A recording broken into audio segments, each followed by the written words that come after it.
365 jours, une femme, un chemin, Road to Millionnaire 365, jour 20.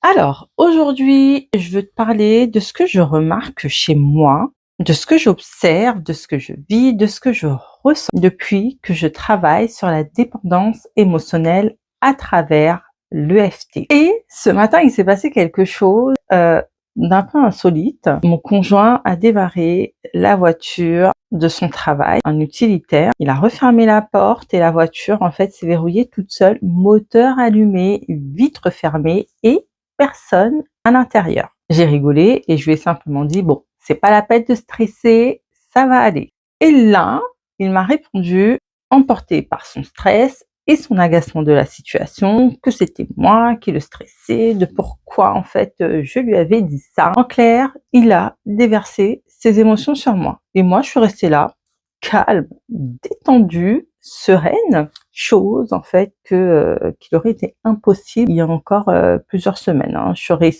sautée vraiment dans toute cette histoire et je serais aussi allée un petit peu, tu vois, à l'attaque. Alors, je lui ai expliqué doucement, non mais il n'y a rien, tout va bien, et j'ai continué mes activités.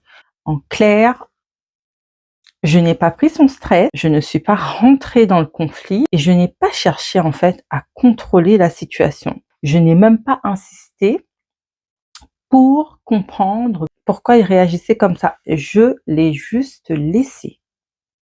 Et à un moment, en fait, je me suis dit, non mais waouh, Stéphanie, mais comment tu es détachée de la situation? Avant, tu n'aurais mais même pas réagi comme ça. Et là, tu es d'un calme limpide, d'une sérénité absolue. Oh my God! J'étais vraiment impressionnée par moi-même parce qu'avant, en fait, j'aurais pris son stress comme le mien. Je me serais sentie responsable de son état. J'aurais cherché à arranger les choses, à contrôler les choses, à garder l'harmonie. Ça aurait duré plusieurs minutes et surtout, en fait, ça m'aurait coûté ma paix intérieure. Là, en quoi? 15 secondes à tout casser, c'était réglé. Là, je l'ai observé dans ses émotions et je suis restée dans les miennes. Les miennes, c'était voilà, tout va bien quand même, tout allait bien. C'est ça en fait la régulation du système nerveux en action. Et je vais te donner aussi un autre exemple. Il y a quelques jours, j'ai eu une conversation avec un ami de très très longue date. Quelqu'un à qui je ne parlais plus depuis 15 jours facile volontairement et à un moment en fait dans cette conversation, j'ai commencé à sentir la lourdeur, l'oppression, le conflit en fait qui montait et je me suis dit: «Oh non, non, non, non, non, moi je ne veux plus rentrer là-dedans, je ne veux plus en fait vivre ce genre de choses». J'ai continué la conversation jusqu'à un certain point et depuis ce jour, en fait, je ne parle plus à cette personne, non pas parce que je suis dans la colère ou dans le drama, non, non, loin de là. C'est parce que j'ai compris que ce genre de comportement n'était plus pour moi et c'est OK. Parce qu'avant, j'aurais tout fait, en fait, pour maintenir ce lien. J'aurais tout fait pour garder, en fait, l'harmonie malgré tout et j'aurais mis ma paix intérieure de côté pour ne pas perdre une relation. Sauf qu'aujourd'hui, je m'écoute, je me protège et je me choisis. Elle est là, toute la différence. Et ce ne sont pas les seuls changements que je remarque. Mon corps est moins contracté, je suis moins en résistance, mon corps est moins tendu.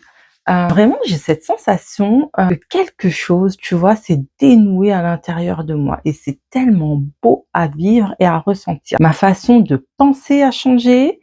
Je suis plus détachée, encore plus positive, plus confiante, plus consciente aussi de ma valeur, plus consciente de qui je suis. Et dans mes relations, je peux sortir en fait d'une conversation dès que je sens qu'on passe un cap en fait qui ne me convient plus. Et ça, sans culpabilité, sans avoir besoin d'expliquer quoi que ce soit à mon interlocuteur et sans même chercher à maintenir une harmonie en fait qui ne me convient plus.